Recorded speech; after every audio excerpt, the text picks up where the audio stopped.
அன்பர்களே, ஆண்டவராகிய இயேசு கிறிஸ்துவின் நாமத்தில் உங்களுக்கு மனம் நிறைந்த வாழ்த்துக்களை தெரிவித்துக் கொண்டு சத்திய வசனம் திருமறை பாட நிகழ்ச்சிக்கு உங்களை அன்போடு அழைக்கிறோம். சத்திய வசனம், இது தேவனின் வசனம். நாம் சோர்ந்து போகையில் கரம் கொடுக்கும் நம் தேவனின் வசனம்.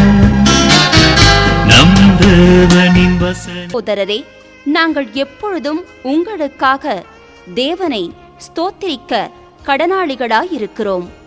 உங்கள் விசுவாசம் மிகவும் பெருகுகிறபடியினாலும் நீங்கள் எல்லாரும் ஒருவரிலொருவர் வைத்திருக்கிற அன்பு அதிகரிக்கிறபடியினாலும் அப்படி செய்கிறது தகுதியாயிருக்கிறது. இயேசு கிறிஸ்துவின் இனிய நாமத்தில் உங்களுக்கு என் வாழ்த்துக்கள். உங்களிடத்தில் ஒரு காரியத்தை செய்ய வேண்டும் என்று நான் விரும்புகிறேன். வசனத்தை கேட்கிற நீங்கள் விசுவாசத்தில் பெருக வேண்டும். பவுல் அப்போஸ்தலன் இந்த தெசலோனிக்கேயர் சபையை குறித்து சொல்லும் பொழுது அவன் சொல்லுகிறான், 2 தெசலோனிக்கேயர் 1 அதிகாரம் 3 சகோதரரே, நாங்கள் எப்பொழுதும் உங்களுக்காக தேவனை ஸ்தோத்தரிக்க கடனாளிகளாய் இருக்கிறோம்.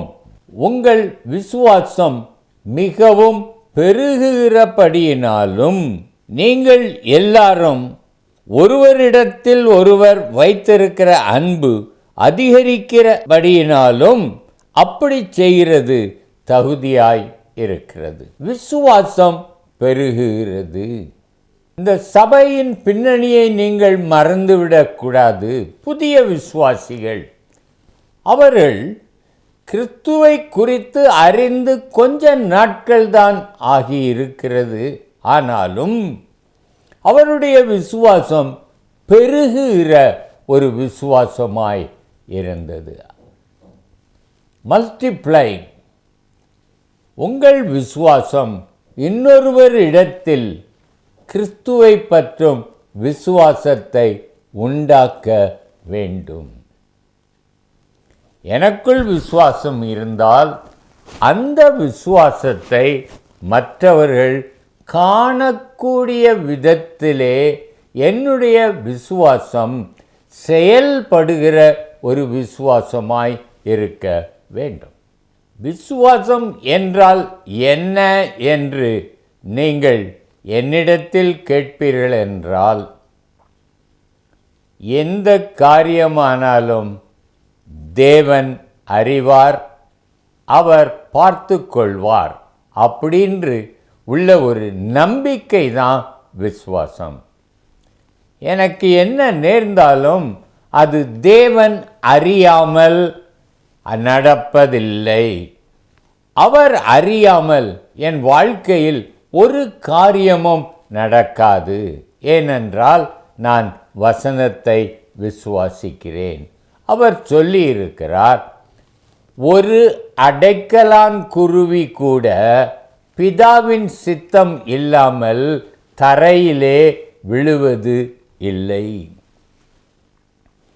அப்படி என்றால் இந்த உலகத்தில் நடப்பது அத்தனையும் பிதாவின் சித்தத்தின்படிதான் நடக்கிறது.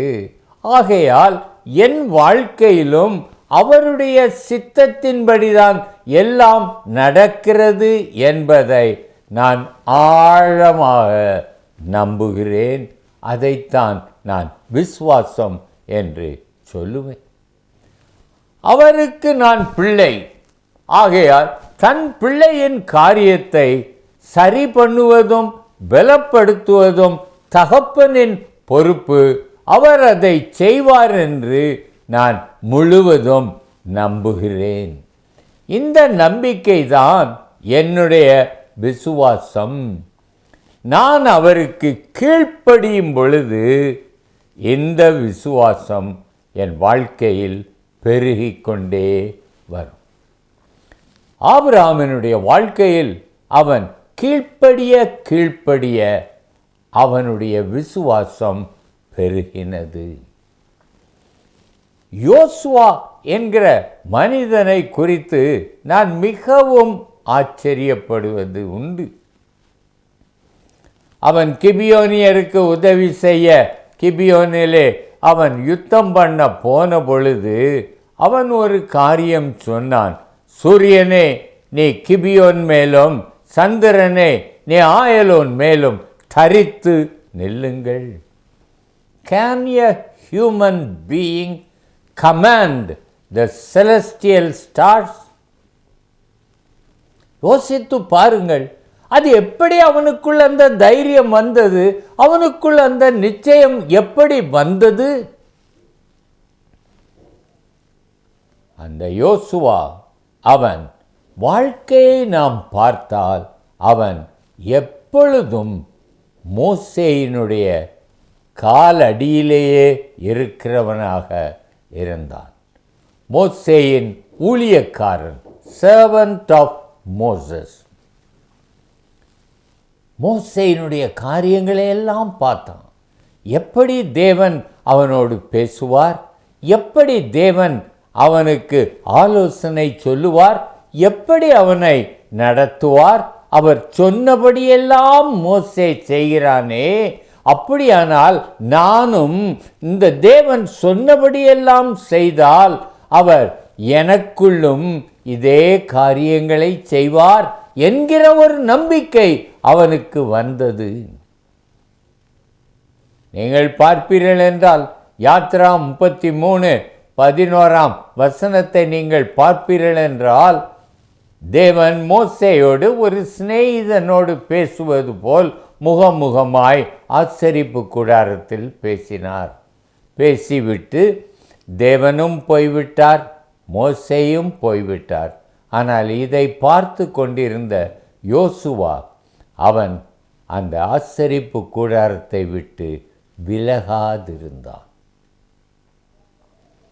தேவனுடைய பிரசன்னம் இந்த இடத்தில் இருக்கிறது, அதை விட்டு நான் விலக மாட்டேன் என்று சொல்லி வைராக்கியமாய் அவன் அந்த தேவனுடைய பிரசன்னத்தை நாடினவனாயிருந்ததினால் அவனுக்குள் அந்த விசுவாசம் வளர்ந்தது.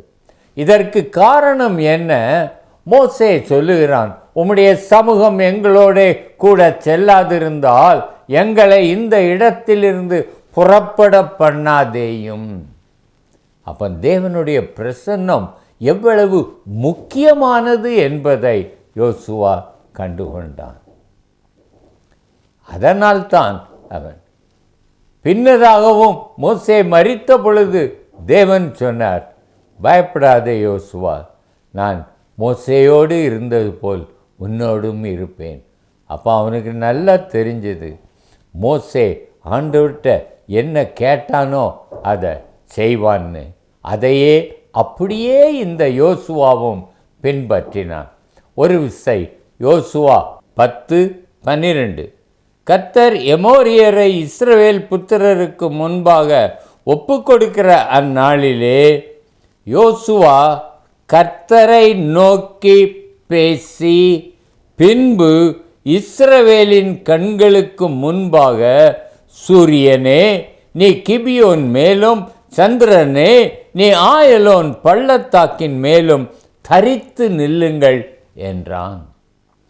சூரியனோடு பேசுவதற்கு முன்னதாக அவன் தேவனோடு பேசினான், ஜெபம் பண்ணினான். ஆண்டவர் சொன்னார், நியாயப்பிரமாண புஸ்தகம் உன் வாயை விட்டு விலகாதிருப்பதாக. அவனோ தேவனோடு ஜெபம் பண்ணுவதிலும் அவரிடத்தில் பேசுவதிலும் அவன் அதிக ஜாக்கிரதையாய் இருந்தான். ஏனென்றால் மோசேயின் வாழ்க்கையிலிருந்து அவன் கற்றுக்கொண்டது. சகோதரனே, உங்களிடத்தில் நான் கேட்கிறேன், இந்த யோசுவா மோசேயை பார்த்ததினால் அவனுக்குள் இவ்வளவு விசுவாசம் வந்தது. உங்களுக்கு இன்றைக்கும் விசுவாசம் வளர வேண்டுமென்றால் நீங்கள் யாரை பார்ப்பீர்கள்? இந்த யோசுவாவை பற்றி உங்களுக்கு எப்படி தெரிகிறது? இந்த வேத புஸ்தகத்தில் வாசிப்பதினால் நாம் அறிந்து கொள்ளுகிறோம். அதே போல் இன்றைக்கும் விசுவாச வீரர்கள் அநேகர் இருக்கிறார்கள். ஜார்ஜ் முல்லர் ஒரு விசுவாச வீரன், ஸ்மித் விகில்ஸ்வர்த் ஒரு விசுவாச வீரன், சாது சுந்தர் சிங் ஒரு விசுவாச வீரன், வில்லியம் கேரி ஒரு விசுவாச வீரன். இன்னும் எத்தனையோ மனிதர்களை பார்க்கலாம். அன்னை தெரேசாவுக்குள் ஒரு பெரிய விசுவாசம் இருந்தது, கிறிஸ்து தேவன் என்கிற விசுவாசம். சகோதரனே, இவர்களுடைய முன்மாதிரியை நீங்கள் பார்க்காமல் இருக்கலாம், ஆனால் புஸ்தகங்களில் அவருடைய வாழ்க்கையை குறித்து வாசிக்கலாம் அல்லவா? எப்படி இந்த ஜார்ஜ் முல்லர் இவ்வளவு விசுவாசம் உள்ளவன் ஆனான், நானும் அப்படியே விசுவாசத்தில் பெருகுவேன் என்று உங்களுக்கு உங்கள் விசுவாசம் பெருக வேண்டும் என்கிற வாஞ்சை இருந்ததானால் நிச்சயமாக நீங்கள் இந்த புஸ்தகங்களை வாசிப்பீர்கள். அதன் அடிப்படையில் உங்களுடைய விசுவாசத்தை பெருக்குவதற்கு உங்களுக்கு வழியும் தெரியும். வேதத்தை வாசித்தாலே நம்முடைய விசுவாசம் நிச்சயமாய் வளர்ந்துவிடும். இந்த யாக்கோபு நிருபத்திலே 2ஆம் அதிகாரத்தில் விசுவாசத்தை குறித்து ஒரு அருமையான ஒரு விளக்கத்தை அந்த யாக்கோபு அப்போஸ்தலன் சொல்லி இருக்கிறான். அவன் சொல்லுகிறான், நல்லதுதான், நீ தேவன் உண்டென்று விசுவாசிக்கிறாய், நல்லதுதான். ஆனால் அதை கிரியையில் காட்டுவாயா? தேவன் உனக்குள் இருக்கிறார், உன்னோடு இருக்கிறார் என்று விசுவாசிக்கிறாய். அவருக்கு எல்லாம் தெரியும் என்றும் விசுவாசிக்கிறாய். அவருக்கு எல்லாம் தெரியும் என்றாலும் உன் பாவம் செய்யும் தன்மையை நீ மாற்றவில்லையே. அவருக்கு பயந்தாயானால் அவர் பார்க்கிறார், நான் செய்யக்கூடாதென்று உன் வாழ்க்கையை பரிசுத்தமாக்கி இருப்பாயே. உனக்குள் விசுவாசம் இருக்கிறதா? இல்லை. யாக்கோபு நிருபத்திலே அவன் சொல்லுகிற காரியம், கிரியைகள் இல்லாத விசுவாசம் செத்த விசுவாசம். ஒரு நாளிலே லூக்கா 17ஆம் அதிகாரம் 5ஆம் வசனத்தில் சீஷர்கள் இயேசுவினிடத்தில் வந்து ஒன்று கேட்டார்கள். எங்கள் விசுவாசத்தை வர்த்திக்க பண்ணும் என்று சொல்லி கேட்டார்கள். இயேசு சொன்னார், ஒரு கடுகளவு விசுவாசம் உனக்கு இருந்தால் போதும். நீங்கள் அதை கொஞ்சம் ஆராய்ந்து தியானித்து பார்ப்பீர்கள் என்றால் உங்களுக்கு அது விளங்கும். அந்த கடுகளவு என்றது விதையின் அளவு சிறியது என்பது ஒன்று. அடுத்தாற்போல் கடுகு விதைக்குள் என்ன இருக்கிறது என்றால் ஒரு ஜீவன் இருக்கிறது, ஒரு உயிர் இருக்கிறது. அந்த கடுகு விதையை நீங்கள் தரையிலே போட்டால் என்ன நடக்கும்? ஒரு கடுகு செடி முளைக்கும். அது முளைத்து அது அநேக பறவைகள் தங்குகிறதற்கு ஏதுவான ஒரு பெரிய செடியாக மாறும். கடுகு விதைகளை அது உண்டாக்கும்.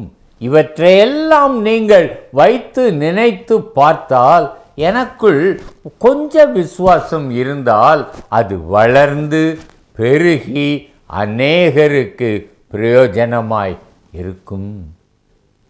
நானும் அநேக விசுவாசிகளை, ஒரு கடுகு இன்னும் அநேக கடுகுகளை உண்டாக்குவது போல் நானும் அநேக விசுவாசிகளை உண்டாக்குவேன் என்று நீங்கள் நினைத்திருக்கலாம். அந்த கிரியை இருந்தால் உங்கள் விசுவாசம் உயிருள்ளதாய் இருக்கும். அதைத்தான் அங்கே யாக்கோபு சொல்லுகிறான். விசுவாசத்தில் 3 விதமான விசுவாசங்கள் இருக்கிறது. ஒன்று கிரியைகளற்ற செத்த விசுவாசம். அது இயேசு கிறிஸ்து தேவன் என்று சொல்வது அவ்வளவுதான். அதற்கப்புறம் அதை நாம் வாழ்க்கையில் காட்ட தவறி விடும் பொழுது அது செத்த விசுவாசம், டெட் ஃபெய்த். அடுத்தாற்போல் பார்ப்பீர்கள் என்றால் பிசாசுகளின் விசுவாசம், சாத்தானின் விசுவாசம். அது என்ன? இந்த யாக்கோபு நிருபத்திலே 2ஆம் அதிகாரம் 19ஆம் வசனத்தை நீங்கள் பார்ப்பீர்கள் என்றால், தேவன் ஒருவர் உண்டென்று விசுவாசிக்கிறாய். அப்படி செய்கிறது நல்லதுதான். பிசாசுகளும் விசுவாசித்து நடுங்குகின்றன. ஆனால் இந்த பிசாசுகள் நடுங்கும், ஆனால் கீழ்ப்படியாது. தேவன் யார் என்று தெரியும். நேர் உன்னதமானவருடைய பரிசுத்தமானவருடைய உன்னத குமாரன் என்று அறிக்கையிடும். ஆனால் தேவனுடைய கற்பனைகளின்படி அது நடக்காது, கீழ்ப்படியாது. அது சாத்தானின் விசுவாசம், டெமனிக் ஃபெய்த், டெட் ஃபெய்த். ஒரு கிரியையும் இராது. இந்த டெமனிக் ஃபெய்த்தில் இயேசு உண்டென்று விசுவாசிக்கும், பயப்படும், ஆனால் கீழ்ப்படியாது. இன்றைக்கு நமக்குள் இருக்கிற விசுவாசம் இந்த டெமனிக் ஃபெய்த் தான். ஆண்டவர் உண்டு என்று நம்புகிறோம், அவருக்கு பயப்படுறோம், ஆனால் அவருக்கோ அவர் வசனத்துக்கோ நாம் கீழ்ப்படியவில்லை. ஆகையால் நமக்குள் இருப்பது அந்த சாத்தானின் விசுவாசம். மூன்றாவது செயல்படும் விசுவாசம். அந்த யோசுவா சூரியனை பார்த்து நில் என்று சொல்லி நிறுத்தினது விசுவாசத்தை செயலில் காட்டினான், டைனமிக் ஃபெய்த். ஆகவே சகோதரனே, உங்கள் விசுவாசம் எப்படிப்பட்டது என்று சோதித்து பாருங்கள். அந்த உயிருள்ள விசுவாசம் வளரும். அப்படி என்றால் விசுவாசத்திற்கு உயிர் வேண்டும் என்றால் நீங்கள் என்ன செய்ய வேண்டும் என்றால், வேதத்தை மறுபடியும் மறுபடியும் வாசியுங்கள். இயேசுவானவருடைய போதனைகளை அறிந்து கொள்ளுங்கள். பரிசுத்தவான்களுடைய வாழ்க்கையை வாசித்து அவர்களுக்குள் எப்படி விசுவாசம் வந்தது, எப்படி விசுவாசத்தில் உறுதியாய் நின்றார்கள் என்பதையெல்லாம் நீங்கள் வாசித்து கற்றுக்கொள்ளுங்கள். அதன் பின்னதாக விசுவாசம் நமக்குள்ளும் பெருகும். எனக்குள் விசுவாசம் பெருகும் பொழுது தேவன் என்னை ஆசீர்வதிப்பார். தேவன் அதை பார்ப்பார். பார்த்து என்னை குறித்து அவர் சந்தோஷப்படுவார். ஏனென்றால் விசுவாசம் இல்லாமல் தேவனுக்கு பிரியமாயிருப்பது கூடாத காரியம். ஆகவே தெசலோனிக்கேயர் சபையிலே அவருடைய விசுவாசம் பெருகுகிற ஒரு விசுவாசமாயிருந்தது, உயிருள்ள ஒரு விசுவாசம். சகோதரனே, நீங்களும் இயேசுவையே விசுவாசியுங்கள். உங்கள் காரியங்கள் யாவற்றிற்கும் அவர் போதும் என்று உண்மையாய் அவரிடத்தில் உங்கள் காரியத்தை சொல்லி, எனக்கு இதை முடித்து தாரும் என்று சொல்லுங்கள். அவர் சொல்லுகிறபடியே கீழ்ப்படியுங்கள். அவர் தாம் சொன்னபடியே உங்களுக்கு செய்து உங்கள் காரியத்தை வாய்க்க பண்ணுவார். ஜெபிக்கலாமா? கிருபையின் தேவனே, இன்றைக்கும் நாங்கள் உம்மிடத்தில் வருகிறோம். எங்கள் விசுவாசத்தை பெருக பண்ணும் என்று நாங்களும் உம்முடைய சீஷர்களைப் போல் கேட்கிறோம். நாங்கள் வேதத்தை வாசிக்கும் பொழுது விசுவாசத்தை துவக்குகிறவரும் முடிக்கிறவரும் நீர் என்றால் உம்மால் தான் எங்கள் விசுவாசம் பெருக வேண்டும். ஆண்டவரே, நீர் தருகிற சந்தர்ப்பங்கள், வாய்ப்புகள், சோதனைகள், போராட்டங்கள், இவைகளில் நாங்கள் உம்மை சார்ந்து உமக்கு கீழ்ப்படிந்து எங்கள் விசுவாசத்தை பெருக்கிக் கொள்ள எங்களுக்கு உதவி செய்யும். அப்பொழுது நாங்கள் உமக்கு பிரியமானவர்களாய் இருப்போம். அந்த கிருபையை எங்களுக்கு தாரும். இயேசு நாமத்தில் ஜெபிக்கிறோம் ஜீவனுள்ள பிதாவே. ஆமென்.